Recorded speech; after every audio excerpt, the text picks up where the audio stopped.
Hello, and welcome to my show on civil rights. My name is Barbara Bullen, and I'm one of the radio hosts for the New Heights Show on Education and the New Heights Educational Group. I hope you enjoy the show, and I'm asking our listeners to consider becoming a sponsor. This show is pre-recorded. This show is based on the life of Frederick Douglass, who wrote 3 autobiographies. I will continue with a second autobiography written by Frederick Douglass, which is My Bondage and My Freedom, which each week I will read to you certain portions of each chapter. The ebook can be downloaded from www.gutenberg.org/files/202/202-h.htm. Chapter 12. Religious Nature Awakened. Whilst in the painful state of mind described in the foregoing chapter, almost regretting my very existence because doomed to a life of bondage, so guarded and so wretched at times that I was even tempted to destroy my own life, I was keenly sensitive and eager to know any and everything that transpired having any relation to the subject of slavery. I was all ears, all eyes, whenever the words slave, slavery dropped from the lips of any white person, and the occasions were not unfrequent when these words became leading ones in high social debate at our house. Every little while I could hear Master Hugh or some of his company speaking with much warmth and excitement about abolitionists, of who or what these were. I was totally ignorant. I found, however, that whatever they might be, they were most cordially hated and soundly abused by slaveholders of every grade. I very soon discovered, too, that slavery was, in some sort, under consideration whenever the abolitionists were alluded to. This made the term a very interesting one to me. If a slave, for instance, had made good his escape from slavery, it was generally alleged that he had been persuaded and assisted by the abolitionists.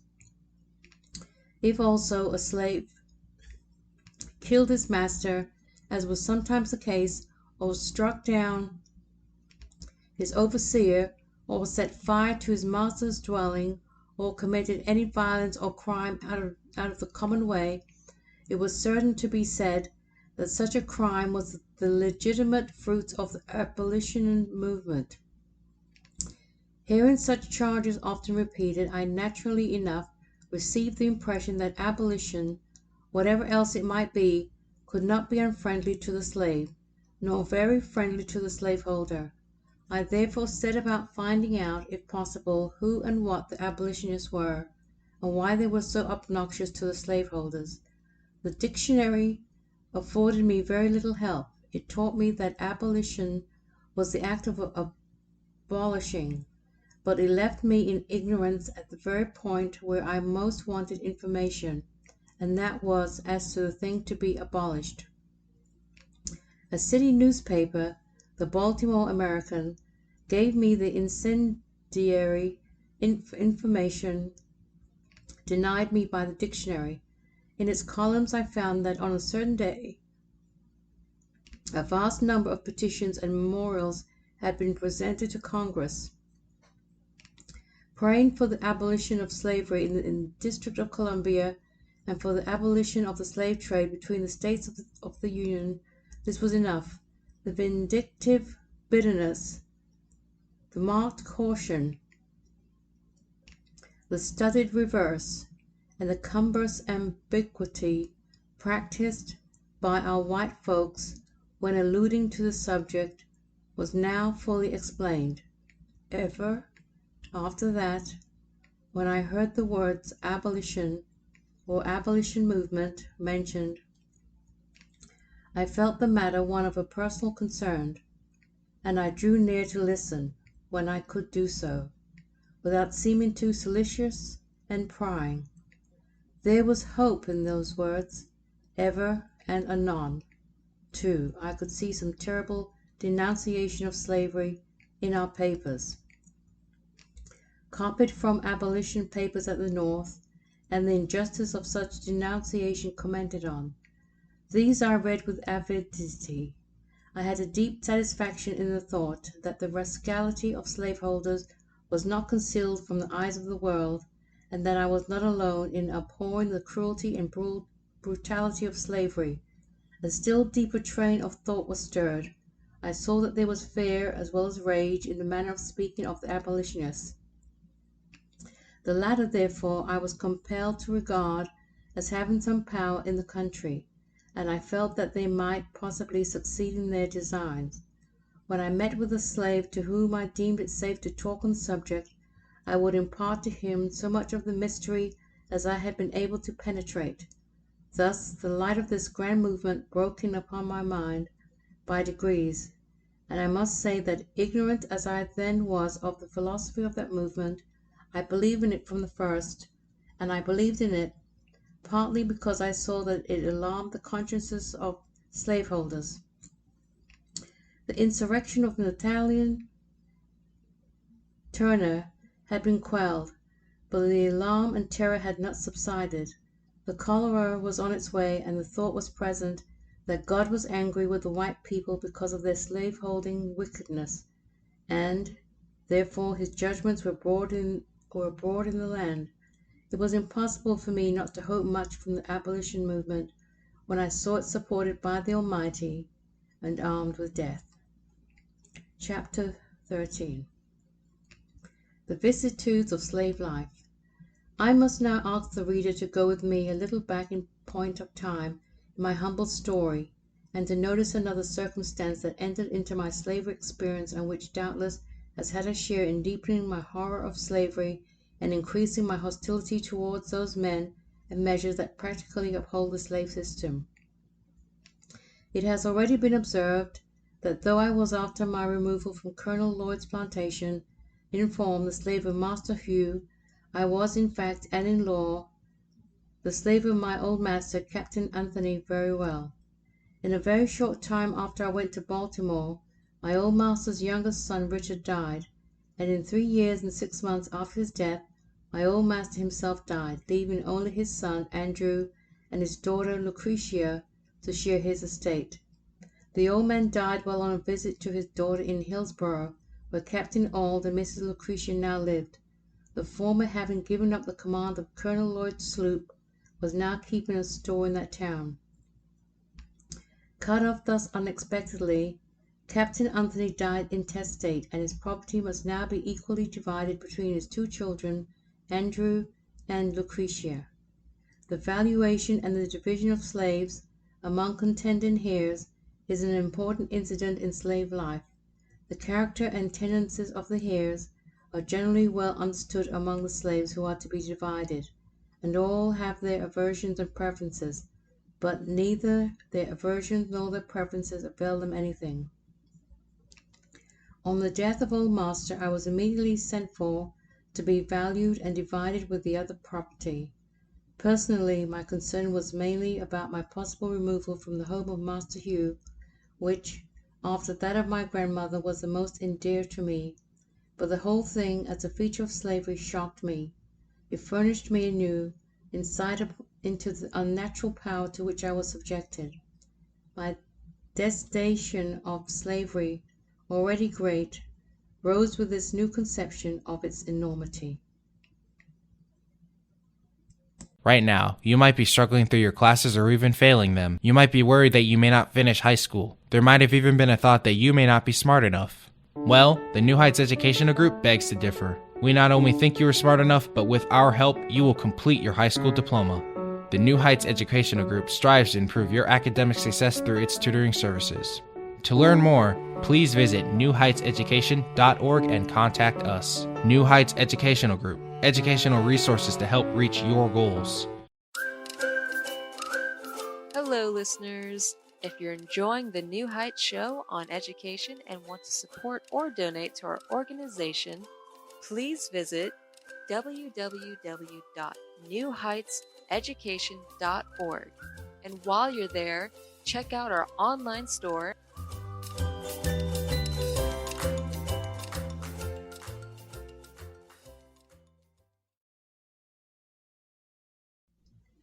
Welcome back to the New Heights Show on Education.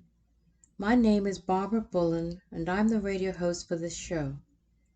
This show is pre-recorded and focuses on the history of civil rights. A recap of the first segment of the show on Frederick Douglass will continue. Chapter 13. The Vicissitudes of Slave Life continues. That was a sad day for me, a sad day for little Tommy, and a sad day for my dear Baltimore mistress and teacher when I left for the Eastern Shore to be valued and divided. We, all three, wept bitterly that day, for we might be parting, and we feared we were parting forever. No one could tell among which pile of chattels I should be flung. Thus early I got a foretaste of that painful uncertainty which slavery brings to the ordinary lot of mortals. Sickness, adversity, and death may interfere with the plans and purposes of all, but the slave has the added danger of changing homes, changing hands, and of having separations unknown to other men. Then, too, there was the intensified degradation of the spectacle. What an assemblage! Men and women, young and old, married and single, moral and intellectual beings, in open contempt of their humanity, level at a blow with horses, sheep, horned cattle, and swine. Horses and men, cattle and women, pigs and children, all holding the same rank in the scale of social existence, and all subjected to the same narrow inspection, to ascertain their value in gold and silver, the only standard of worth applied by slaveholders to slaves. How vividly, at that moment, did the brutalizing power of slavery flash before me. Personality swallowed up in the sordid idea of property, manhood lost in chattelhood. After the valuation then came the division. This was an hour of high excitement and distressing anxiety. Our destiny was now to be fixed for life. We had no more voice in the decision of the question than the oxen and cows that stood chewing at the hay-mow. One word from the appraisers against all preferences or prayers was enough to sunder all the ties of friendship and affection, and even to separate husbands and wives, parents and children. We were all appalled before that power which, to human seeming, could bless or blast us in a moment. Added to the dread of separation, most painful to the majority of the slaves, we all had a decided horror of the thought of falling into the hands of Master Andrew. He was distinguished for cruelty and intemperance. Slaves generally dread to fall into the hands of drunken owners. Master Andrew was almost a confirmed sot, and had already, by his reckless mismanagement and profligate dissipation, wasted a large portion of old master's property. To fall into his hands was, therefore, considered merely as the first step towards being sold away to the far south. He would spend his fortune in a few years, and his farms and slaves would be sold, we thought, a public outcry, and we should be hurried away to the cotton fields and rice swamps of the sunny south. This was the cause of deep consternation. The people of the North, and free people generally, I think, have less attachment to the places where they were born and brought up than have the slaves. Their freedom to go and come, to be here and there, as they list, prevents any extravagant attachment to any one particular place in their case. On the other hand, the slave is a fixture. He has no choice, no goal, no destination, but is pegged down to a single spot, and must take root here or nowhere. The idea of removal elsewhere comes generally in the shape of a threat, and in punishment of crime. It is, therefore, attended with fear and dread. A slave seldom thinks of bettering his condition by being sold, and hence he looks upon separation from his native place with none of the enthusiasm which animates the bosoms of young freemen when they contemplate a life in the far west or in some distant country where they intend to rise to wealth and distinction. Nor can those from whom they separate give them up with that cheerfulness with which friends and relations yield each other up, when they feel that it is good, when they feel that it is for the good of the departing one that he is removed from his native place. Then, too, there is correspondence, and there is, at least, the hope of reunion, because reunion is possible, but with the slave all these mitigating circumstances are wanting. There is no improvement in his condition, probably, no correspondence, possibly, no reunion attainable. His going out into the world is like a living man going into the tomb, who, with open eyes, sees himself buried out of sight and hearing of wife, children, and friends of kindred tie. In contemplating the likelihoods and possibilities of our circumstances, I probably suffered more than most of my fellow servants. I had known what it was to experience kind and even tender treatment. They had known nothing of the sort. Life, to them, had been rough and thorny, as well as dark. They had, most of them, lived on my old master's farm in Tuckahoe, and had felt the reign of Mr. Plummer's rule. The overseer had written his character on the living parchment of most of their backs, and left them callous. My back, thanks to my early removal from the plantation to Baltimore, was yet tender. I had left a kind mistress at Baltimore, who was almost a mother to me. She was in tears when we parted, and the probabilities of ever seeing again, trembling in the balance as they did, could not be viewed without alarm and agony. The thought of leaving that kind mistress forever, and, worse still, of being the slave of Andrew Anthony, a man who but a few days before the division of the property had in my presence seized my brother Perry by the throat, dashed him on the ground, and with the heel of his boot stamped him on the head until the blood gushed from his nose and ears, was terrible. This fiendish proceeding had no better apology than the fact that Perry had gone to play when Master Andrew wanted him for some trifling service. This cruelty, too, was of a piece with his general character. After inflicting his heavy blows on my brother, on observing me looking at him with intense astonishment, he said, "That is the way I will serve you, one of these days," meaning, no doubt, when I should come into his possession. This threat, the reader may well suppose, was not very tranquilizing to my feelings.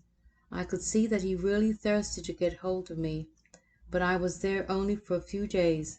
I had not received any orders and had violated none, and there was therefore no excuse for flogging me. At last, the anxiety and suspense were ended, and they ended thanks to a kind Providence in accordance with my wishes. I fell to the portion of Mrs. Lucretia, the dear lady who bound up my head when the savage Aunt Katy was added to my sufferings her bitterest maledictions. Captain Thomas Auld and Mrs. Lucretia at once decided on my return to Baltimore. They knew how sincerely and warmly Mrs. Hugh Auld was attached to me, and how delighted Mr. Hugh's son would be to have me back, and, withal, having no immediate use for one so young, they willingly let me off to Baltimore. I need not stop here to narrate my joy in returning to Baltimore, nor that of little Tommy, nor the tearful joy of his mother, nor the evident satisfaction of Master Hugh. I was just 1 month absent from Baltimore before the matter was decided, and the time really seemed full 6 months. One trouble over, and on comes another. The slave's life is full of uncertainty. I had returned to Baltimore but a short time when the tidings reached me that my friend Mrs. Lucretia, who was only second in my regard to Mrs. Hugh Auld, was dead. leaving her husband and only one child, a daughter named Amanda. Shortly after the death of Mrs. Lucretia, strange to say, Master Andrew died, leaving his wife and one child. Thus the whole family of Anthony's was swept away. Only 2 children remained. All this happened within 5 years of my leaving Colonel Lloyd's. No alteration took place in the condition of the slaves in consequence of these deaths, yet I could not help feeling less secure after the death of my friend Mrs. Lucretia than I had done during her life. While she lived, I felt that I had a strong friend to plead for me in my emergency. 10 years ago, while speaking of the state of things in our family, after the events just named, I used this language. Now all the property of my old master, slaves included, was in the hands of strangers who had nothing to do in accumulating it. Not a slave was left free. All remained slaves from youngest to oldest. If any one thing in my experience more than another served to deepen my conviction of the infernal character of slavery and to fill me with unutterable loathing of slaveholders, it was their base ingratitude to my poor grandmother. She had served my old master faithfully from youth to old age. She had been the source of all his wealth. She had peopled his plantation with slaves. She had become a great-grandmother in his service. She had rocked him in infancy, and tended him in childhood, served him through life, and at his death wiped from his icy brow the cold death sweat, and closed his eyes forever.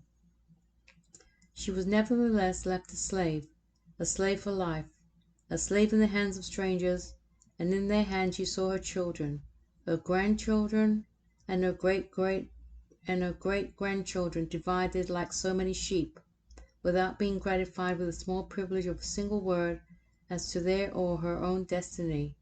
And to cap the climax of their base ingratitude and fiendish barbarity, my grandmother, who was now very old, having outlived my old master and all his children, having seen the beginning and end of all of them, and her present owners, finding she was of but little value, her frame already racked with the pains of old age, and complete helplessness fast stealing over her once active limbs, they took her to the woods, built her a little hut, put up a little mud chimney, and then made her welcome to the privilege of supporting herself there in perfect loneliness, thus virtually turning her out to die.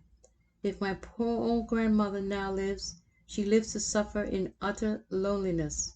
She lives to remember and mourn over the loss of children, the loss of grandchildren, and the loss of great-grandchildren. They are, in the language of the slave's poet Whittier, gone, gone, sold and gone, to the rice swamp, dank and lone, where the slave whip ceaseless swings, where the noisome insect stings, where the fever demon stews, poisoned with the falling dews, where the sickly sunbeams glare through the hot and misty air. Gone, gone, sold and gone, to the rice swamp, dank and lone, from Virginia hills and waters. Woe is me, my stolen daughters. This comes to the conclusion of the show. Next week's show will continue on the autobiography of Frederick Douglass, My Bondage and My Freedom. Thank you for listening. You can reach me by email, barbara.b@newheightseducation.org. Be sure to join me every Sunday at radio.newheightseducation.org, 5 p.m. Eastern Standard Time, as I discuss the history of civil rights. Also join Pamela Clark's pre-recorded shows, which airs Wednesday by 6 p.m. Eastern Standard Time. Civil rights is our right. Have a great week.